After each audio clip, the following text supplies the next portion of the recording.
What's up guys, Hanish here, and today we have some Destiny 2 news to talk about. So we've actually got a development roadmap update, a couple of things have been rejigged around. On top of this, we have some information about the Crucible playlists and exactly how that is going to work following the March 27th update. So I'm going to round up all of that stuff, some stuff about weapon tuning, Nightfall Strike unique rewards, and a couple of other things, so let's get into it. So the development update comes from Chris Barrett, and he says in less than 2 weeks, update 1.1.4 will be available to install, bringing many quality of life changes to Destiny 2. Late in development, our team discovered a major issue impacting heroic strike modifiers. Changing the design to fix the issue meant pushing heroic modifiers out to 1.2, but we will be able to use the extra time to add more variety than was originally in the plan. So as far as actual roadmap updates, the major change there is that heroic strike modifiers have been moved out until May. Everything else on the list, remains there, so we will be getting everything else that we expected to come in the March update. I think it's a shame that these modifiers have been pushed out, especially for PvE-centered players. It's worth bearing in mind that there will be new Nightfall weapons actually in the update as well. But the one thing I would say about the strike modifiers is that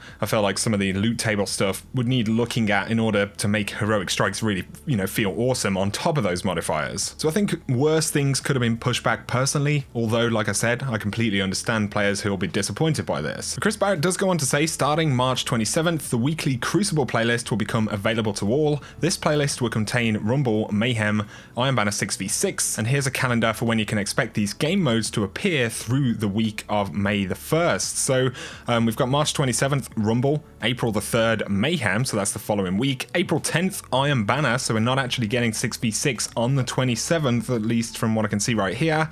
April 17th will bring Rumble again, then Mayhem, and then May the 1st will see the Iron Banner. It says we're excited for you to get your hands on these modes, along with the upcoming Sandbox tuning and Crucible changes detailed in last week's update. Of course, I had a video about that as well. He does say stay tuned for more information about update 1.2 in April, as we'll be giving more details on what to expect from exotic masterworks, seasonal Crucible rankings, heroic strike mods, and more. And then, of course, on top of that, we will actually presumably get the DLC reveal, because that's going to be coming in May. But I suppose the fact that they list, May the 1st as Iron Banner does mean that we won't see it in the first week of May, but not many of us expected that anyway. So let me know your thoughts on that roadmap update, guys. Let me know if you're disappointed about the heroic modifiers. I think it's good that there will actually be a rotating weekly Crucible playlist. The one thing I would mention there is that Rumble is something a lot of people have spoken about because it's a solo playlist. This is a good option for people who aren't actually playing in teams, and a lot of people would like to see Rumble permanently available as opposed to rotating, and I kind of agree with that for sure. So I'd be curious to hear your thoughts about that, about the delays and everything like that as well.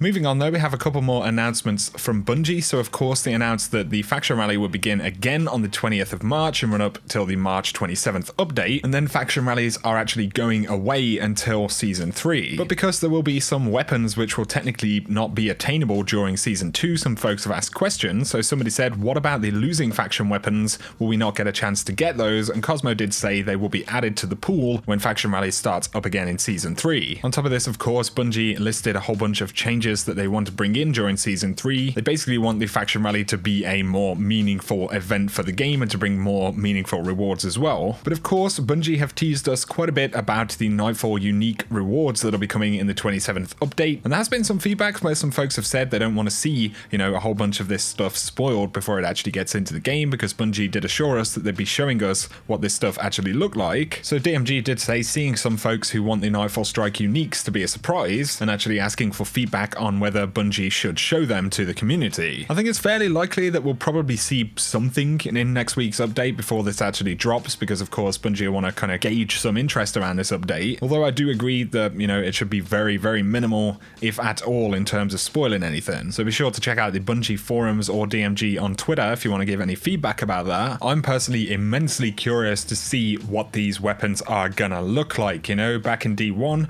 there were some pretty cool looking strike specific weapons and pieces of armor. Remember before that Chris Barrett did specifically say the team were working on them, to ensure that they were super cool and also that the visual element was interesting. Essentially, he said they were trying to avoid them being reskins. But there is some clarification here about in-air accuracy. So DMG responded to a question about it. Destiny 2 update 1.1.4 will be increasing hipfire accuracy and ADS accuracy for hand cannons on console, which also increases accuracy in air. Personally, I've found my mid-air shots landing more consistently consistently during playtests when using Sturm and Drang. The Sandbox team has also informed us that they intend to take a look at in-air accuracy after 1.4 goes live. Once the update on the 27th drops, we'd like to hear your feedback, whether you're able to land shots more often or if you feel you're still missing shots that you believe should have connected. So it's definitely good that this is part of the conversation still. It's also positive that, of course, the hand cannon buff to accuracy in general will actually mean that they are better in air, because on console they're not very good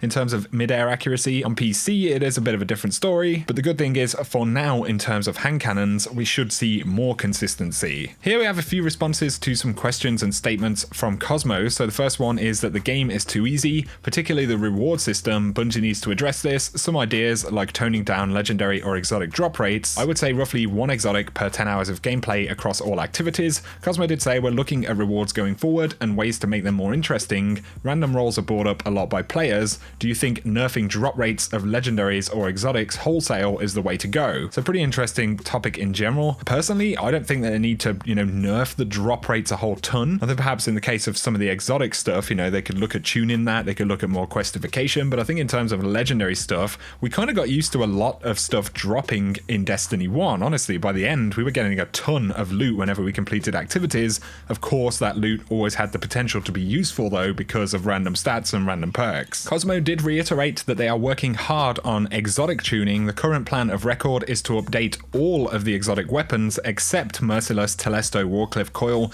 Mitre Multitool, Colony, Legend of Acrius, and Vigilance Wing. He adds that yesterday I was able to share more info about Hardlight being able to switch damage types on the fly, similar to the Borealis. So it's looking like there is going to be pretty significant exotic weapon tuning. Everything on that list right there is the stuff that isn't being changed, and they've now confirmed that pretty much everything else will see some kind of change. Someone talks about time to kill, and Cosmo says we've seen this feedback a lot. We are buffing a lot of weapons which will affect time to kill, and there are a lot of changes going into the 1.1.4 update to shake up the sandbox. We're eager to get more of your feedback after you get some playtime with it in a few weeks. So, in numerous different places, Bungie have been taking feedback about time to kill. You have to let me know what you guys think about that down below. I do hear some mixed opinions about time to kill and whether it should be decreased. Cosmo did also say that he totally agrees with having more difficult content in the game, and that Bungie are working on some cool stuff for those among you who relish a difficult challenge. And I think a lot of people just hope that it won't be an emblem with a score on it or something like that. Anyway guys, that is going to sum up the bulk of this video. Let me know your thoughts on the roadmap update, the stuff that's been pushed back. Let me know your thoughts on those Crucible playlists as well. If you have enjoyed the video though, a like is very much appreciated. If you're new around here on the channel, feel free to hit subscribe to see more Destiny 2 content. For now though, I appreciate you watching. I'll catch you guys very soon.